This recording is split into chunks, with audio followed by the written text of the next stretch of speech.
नमस्कार दोस्तों, स्वागत है आपका हमारे चैनल न्यूज मार्केट्स 24 में। आज तिलहन बाजार में जारी मंदी का असर सरसों के बाजार पर से जुड़ी बड़ी खबर के बारे में बताएंगे।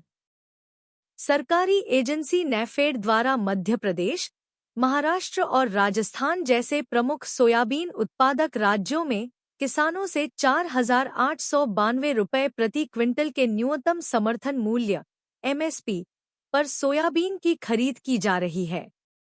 हालांकि देश विदेश में सोया तेल और सोयामील के दामों में नरमी आने के कारण सोयाबीन के थोक मंडी मूल्य पर दबाव अभी भी बना हुआ है। यह स्थिति किसानों और व्यापारियों के लिए चिंता का कारण बनी हुई है। 28 दिसंबर से 3 जनवरी तक के सप्ताह के दौरान मध्य प्रदेश में सोयाबीन का भाव 50 से 100 रुपये घटकर 4,300 से 4,400 रुपये प्रति क्विंटल हो गया।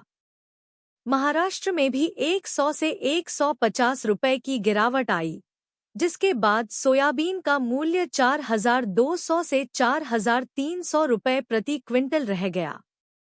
राजस्थान में सोयाबीन का भाव 125 रुपये घटकर 4,300 रुपये प्रति क्विंटल तक पहुंच गया। इन गिरावटों से स्पष्ट है कि सोयाबीन के बाजार पर दबाव बरकरार है, जबकि सरकारी एजेंसी की खरीद जारी है।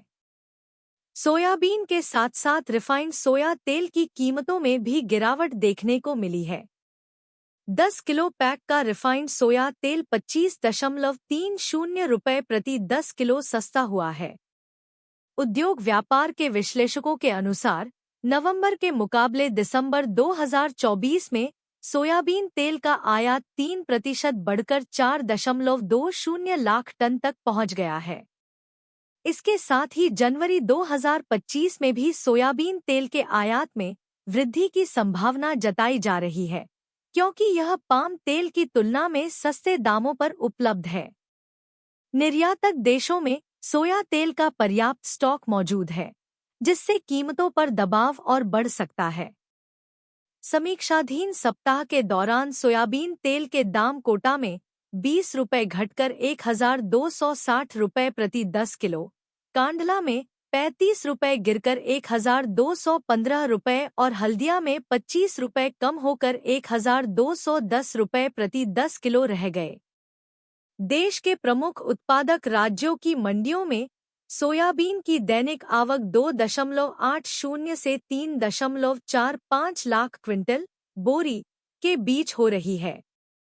हालांकि महाराष्ट्र में किसानों से 6,000 रुपये प्रति क्विंटल की दर से सोयाबीन खरीदने का वादा किया गया था, लेकिन अब तक इसका कोई ठोस प्रमाण सामने नहीं आया है। यह स्थिति यह दर्शाती है कि किसानों को सही मूल्य मिलने में दिक्कतें आ रही हैं और उनका विश्वास भी धीरे धीरे कम हो सकता है। सरकार द्वारा सोयाबीन की खरीद के लिए निर्धारित न्यूनतम समर्थन मूल्य (MSP) की तुलना में अभी तक सरकारी खरीद का आंकड़ा बहुत पीछे है। हालांकि उत्पादकों के पास सोयाबीन का अच्छा खासा स्टॉक मौजूद है, लेकिन उन्हें इसे बेचने के लिए काफी कम कीमतों पर तैयार होना पड़ रहा है। किसानों को अपनी फसल बेचने के लिए मजबूर किया जा रहा है, क्योंकि बाजार में कीमतें अपेक्षाकृत कम हैं। सरकारी एजेंसियों द्वारा तय की गई खरीद लक्ष्य की तुलना में सोयाबीन की सरकारी खरीद में धीमी गति से प्रगति हो रही है, जिससे उत्पादकों की स्थिति पर और दबाव बढ़ रहा है। यह स्थिति सोयाबीन किसानों के लिए कठिनाई का कारण बन सकती है, क्योंकि उन्हें न्यूनतम समर्थन मूल्य पर अपनी फसल बेचने का अवसर मिल रहा है, लेकिन बाजार में अन्य कारणों से गिरावट जारी रहने के कारण उनका आर्थिक नुकसान बढ़ सकता है।